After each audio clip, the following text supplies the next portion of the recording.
राम का जन्म। ये कहानी शुरू होती है वसुदेव और देवकी के विवाह से। शादी के मंडप से वधूवर अपने घर लौट रहे थे। देवकी का भाई युवराज कंस स्वयं रथ हाँक रहा था। कंस बहुत क्रूर था और लोग उसे डरते थे। अचानक आकाशवाणी ने उन्हें चौंका दिया। कंस, जल्द ही देवकी के 8वें पुत्र के हाथों तुम्हारी मृत्यु होगी।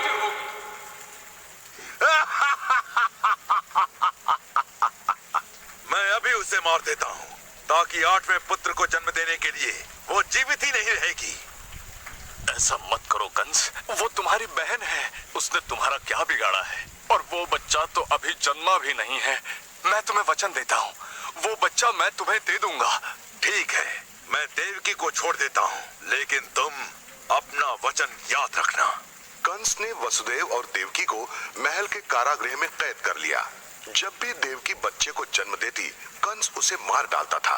इस प्रकार उसने 6 बच्चों को मार डाला। जब 7वां बच्चा जन्म लेने वाला था, देवकी, हमें इस बच्चे को बचाना ही होगा। लेकिन हमारी मदद कौन करेगा? अपने ही पिता को बंदी बनाने वाले कंस के सामने कौन आवाज उठाएगा?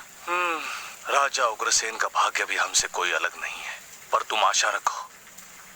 आश्चर्य से वसुदेव का 7वां बच्चा जो बलराम था, वसुदेव की दूसरी पत्नी रोहिणी के पास गोकुल में भेजा गया और कंस को खबर दी गई कि देवकी ने मृत बच्चे को जन्म दिया है। वो श्रावण कृष्ण पक्ष का 8वां दिन था।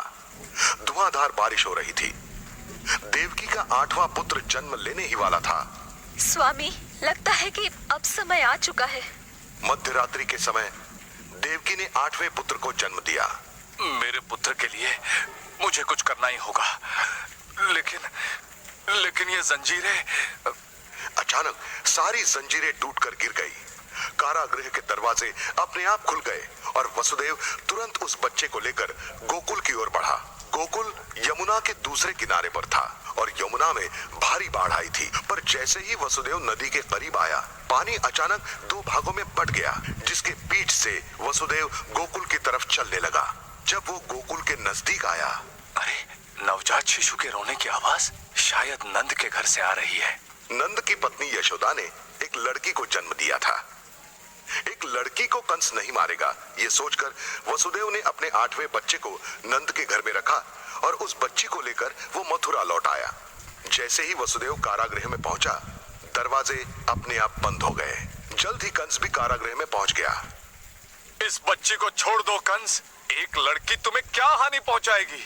पर कंस ने उस लड़की को छीन लिया और उसके पैर पकड़कर उसे जमीन पर पटकने के लिए ऊपर उठाया। पर वो लड़की उसके हाथों से छूटकर आकाश में उड़ गई। तुम्हारा वध करने वाला तो अभी जीवित है कंस। अगले दिन गोकुल में सभी लोग नंद के बेटे की प्रशंसा कर रहे थे, जिसका नाम रखा गया कृष्ण। दुष्ट पूतना। कंस ने देवकी और वसुदेव को मुक्त किया, पर वो उनके 8वें बच्चे को खोजना चाहता था। इसलिए उसने दुष्ट राक्षसी पूतना को बुलाया। जाओ पूतना, श्रावण मास में जन्मे हर बच्चे को मार डालो। महाराज, मैं अपने स्तन विष से भरकर सभी बच्चों को पिलाऊंगी। पूतना गोकुल की ओर चल पड़ी। कितना सुंदर बच्चा है, क्या मैं इसे उठा लूं? उस माँ ने खुश होकर अपना बच्चा पूतना को सौंप दिया, लेकिन कुछ क्षणों में वो बच्चा मर गया। थोड़े ही समय में पूतना ने गोकुल के कई नवजात शिशुओं को मार डाला। वो बच्चा कौन है और उसका जन्म कब हुआ?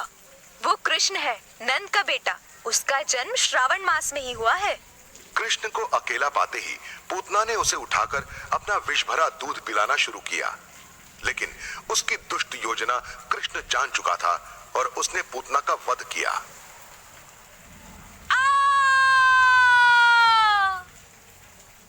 अरे, कहाँ गया कृष्ण? मैं तो उसे यही छोड़कर गई थी। ओ मेरा लाल सुरक्षित है, लेकिन ये औरत कौन है और यहाँ क्यों पड़ी है? ये तो कृष्ण को संभाल रही थी। ये पूतना ही है, बच्चे मारने वाली पूतना। गोकुल में कई बच्चों को मार डाला है इसने। शुक्र है वो मर चुकी है। दुष्ट पूतना मर चुकी है। कृष्ण अब सुरक्षित था और गांव के बाकी लोग भी। गोकुल में जीवन फिर से सामान्य रूप से चलने लगा।